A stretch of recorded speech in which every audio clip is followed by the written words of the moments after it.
So I don't think there's a need for an election. I think the next election should be in 2020. Let me make this very clear, because again it's very important.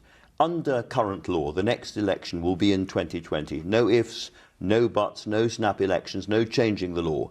Under you, is that absolutely certain, that we're not going to see an election before 2020? I'm not going to be calling a snap election.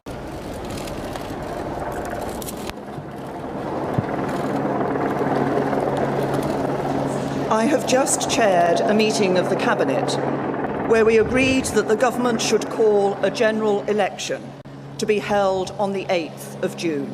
Why are you committed to bringing back fox hunting? Look, this is a situation on which individuals will have one view or the other, either pro or against. As it happens, personally, I've always been in favour of fox hunting. Lots and lots of young people do a job that I wouldn't do and perhaps you wouldn't do. They decide to become nurses and give something back. Now, according to the Royal College of Nursing, they have had a 14% pay cut since 2010. And we now get stories again from the RCN of lots of ordinary nurses, by the end of the week, having to use food banks because they can't afford to pay for food. That is not the kind of country that you want to run, is it?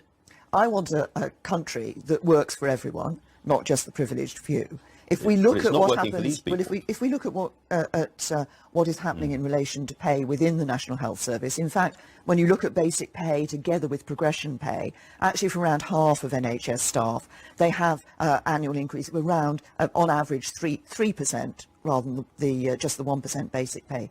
But I come back to the key question, which is, and if you look at the National Health Service and funding in the National Health Service, we're putting £10 billion extra into it. I'm sorry, Prime Minister, but we have nurses going to food banks at the moment. That must be wrong. We have, and there are many complex reasons why people go to food banks. And there are many complex reasons why people go to food banks. How can this country move forward when the new Minister for Equality is against gays adopting and transsexuals changing their gender? How can our country move forward if the new Minister for Equality, which is the Home Secretary sitting on my right here, Theresa May, is against gay adoption and against transsexuals changing their agenda? You voted against the repeal of Section 28. Some years ago. In 1998 and in 2000. And you voted against gay couples adopting. Have you changed your view on those things?